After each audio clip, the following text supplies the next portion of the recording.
cannot repeat, and people that repeat over and over and over. And that's because we can't find enough people to fill 80 positions. So 9 people would be in different 3-year terms. There's still a lay leadership committee, similar to what we have now.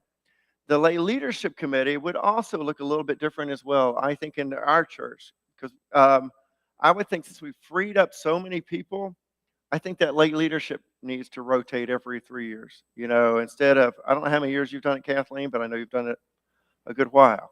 And I think that's thing, so it frees up. The other things is that besides this, there's also a quarterly town hall meetings. So everything that's discussed, and of course, anybody could come to and listen to the 9 people talk, unless we talked about staffing issues, and then we'd have to excuse you. But then, similar to, I don't want to compare us to the Baptist structure, we would have town hall meetings on a quarterly basis, where we'd invite the church to come and see, to talk, to discern. That gives input also for the 9.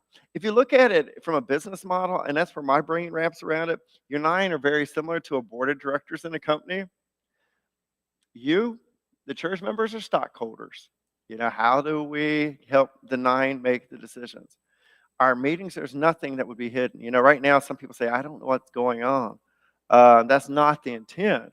But we would have to, every meeting that we had as that governing board has to be published, except unless it's staff-related matters. Those things, of course, we can't. The other things that would be differently under that model, and let's just look at you've got a sample organizational chart. So you've got the 9 that would basically, they would take on different roles. If you look in that middle under the leadership board, they would take on the role of church council, trustees, staff, parish, finance. So when we're talking about trustees matters, they put on their trustee hat. When we're talking about finance matters, we put on their finance hat. We're talking about governance matters, church council. A big difference would be staffing. Staffing right now reports to staff parish. Staffing would report to the pastor.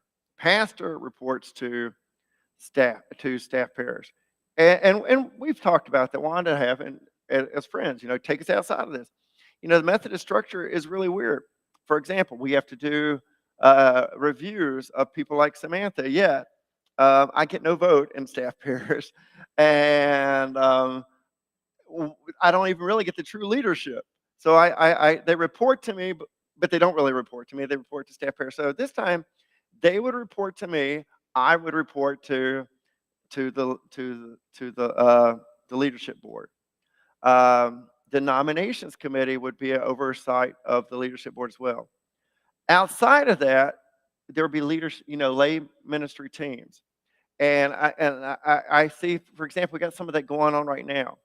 I use evangelism. Right now, Allison is got some help, but she's doing evangelism. Under the new model, they would truly be a lay leadership team. They could tell us as the governing board what they're doing, but really we're giving them the freedom saying, hey, be good stewards of whatever let's say their budget's $2,400. Be good stewards of this. Go do evangelism. You meet on your own. You pick your own people. You meet when meeting is needed. Or I would use like Gary. Right now, he's done a lot of that as well. I would say if Gary were, for example, if he were our buildings person, the 9 would say, hey, there are things we need to look at getting done. Or one of the town hall meetings, you may say to the 9 of us, there are things that need to be done. And so I would say, hey, Gary, if you're my building team, can you pull some people that you know together? Right now, we've been picking the people for Gary to use, and they don't always show up for meetings. In this case, Gary could pick his own people to come, and they'd be a lay ministry team. Or same thing for worship. So there would be lay ministry teams that would report to the pastor and up to the leadership board. Staff goes to me, and but that would be the structure itself. Like I said, leaders are accountable for everything. Everything is truly transparent. So that is the structure. So we began in January. I have, those annual visioning meetings. I pull in leaders and a swath of young adults, youth sometimes, and we started talking about it. I came to you guys at church council in January and said, hey, can we just have permission, approval to explore the idea. So that's what we did.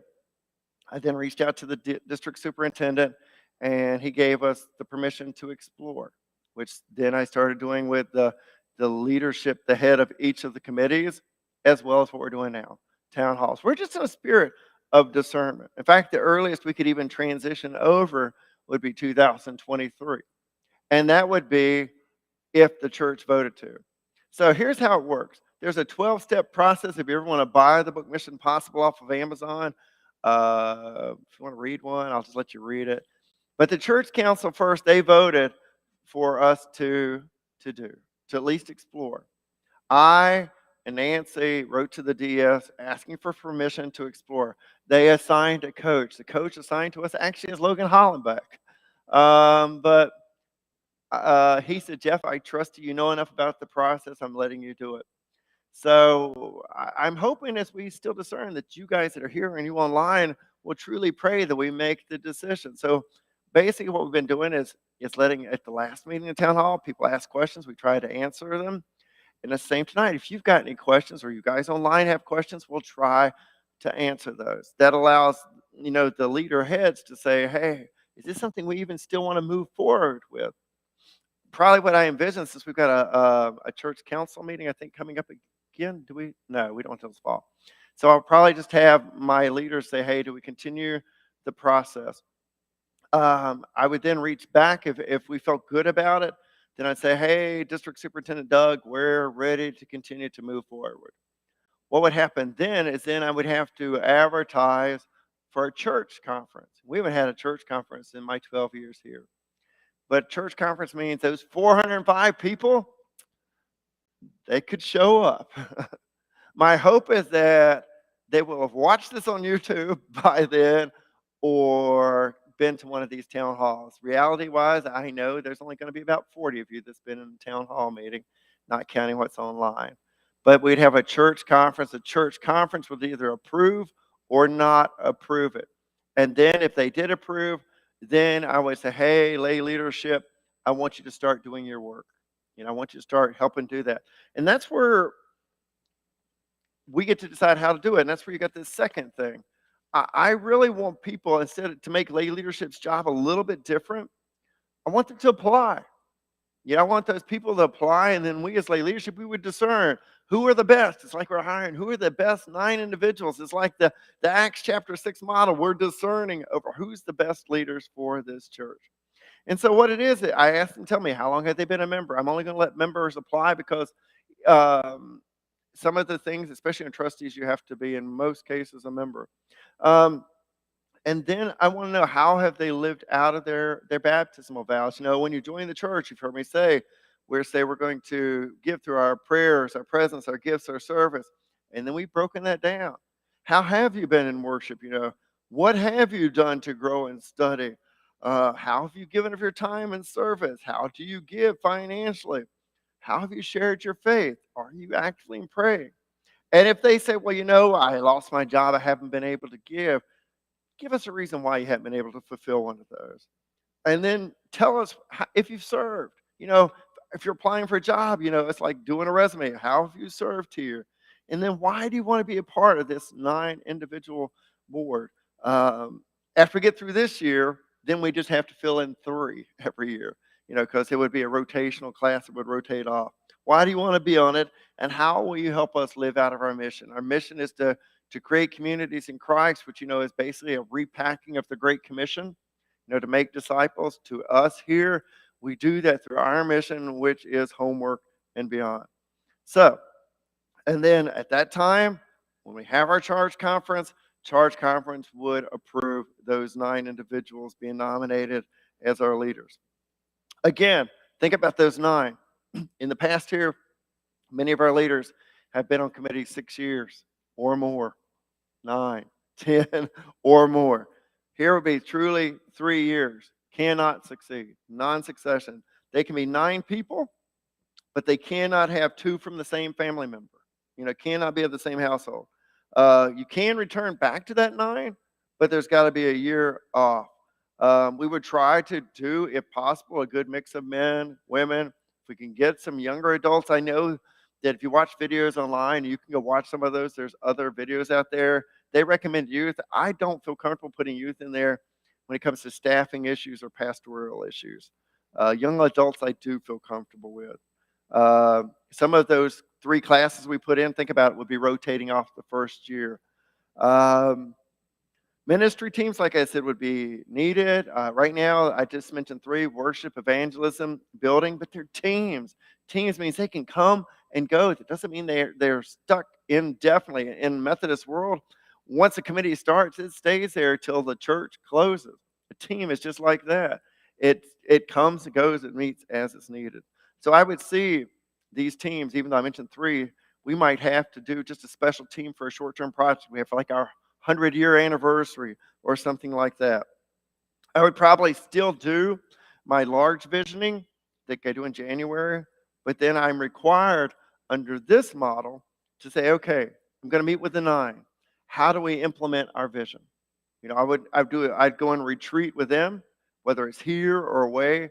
And how do we as a 9 see that we're going to live out implementing what the church desires as well as our mission statement?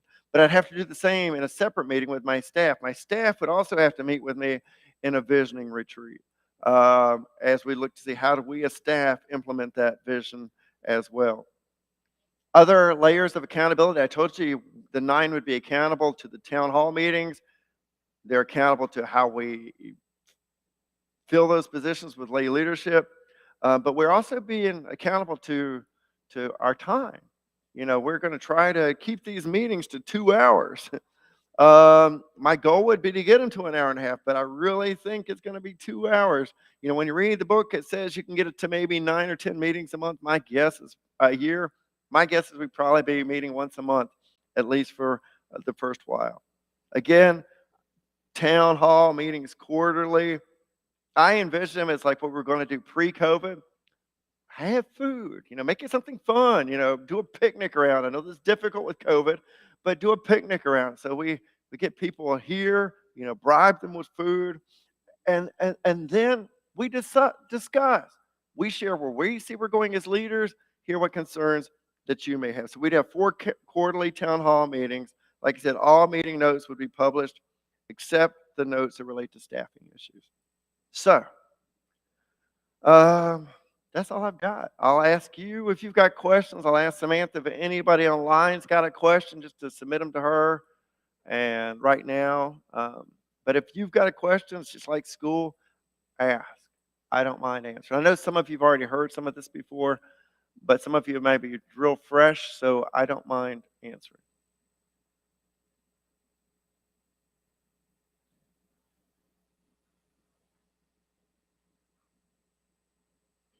There's only 8 of you.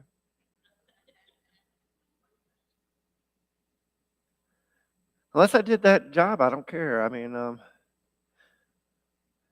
it,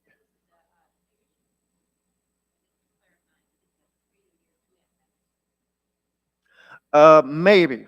Because that first year, her question for those that can't hear and those online, she said it's a leadership board with a 3-year commitment. Yes and no.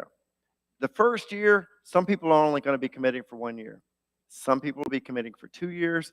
People will be committing for 3 years. Because I have to have a rotational board. I can't put 9 people on and then revisit this again. It's not healthy. So I would have 3 classes of 3 people.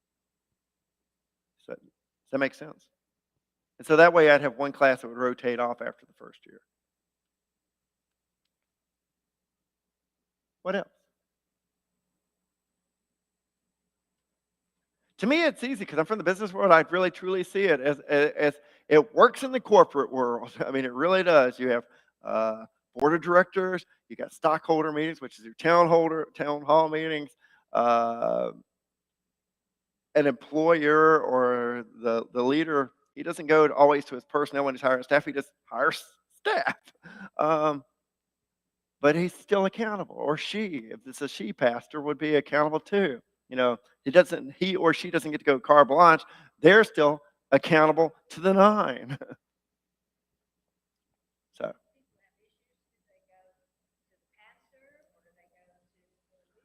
they go to leadership board. Yeah, and they could either view, if it's something really big, they could let us know whoever the chairperson that would be a chairperson, and we discussed it the next one. Or if it's something that's just, hey, something you want to use the sounding board, I'd say bring it at the town hall meeting. Hopefully, the 9 of us would be enough in tune that we would catch everything before them, but I know that doesn't always happen. What else? I'm not going to keep you just to keep you. I'll just ask. Anything over here on this side? Anything from you four? No? Anything online, Samantha? Then we'll pray us out. I thank you for your time. And like I said, what we'll do is, just to let you know, we will have, it would be, if we feel comfortable moving forward, like I said, I don't know if we're comfortable yet. But if we do, I will give you a lot of announcement time. We'll have a church council meeting, church conference, and then we'll do the same thing. I'll probably do a detailed presentation one more time, make sure everybody knows what they're voting on. So now we'll pray. So, gracious God, again, I just thank you for Huntington Court. We got a lot on our plate, not just as a church, but as a denomination. And I just ask that you help us to remember that you're with us always. You will see us through it. So I just ask that you help us to constantly open our eyes, our hearts, to seek to be in tune to your will. Guide us so that we'll be faithful stewards in all that we do. And may we give you glory. Amen. Have a good night. Thanks for your time.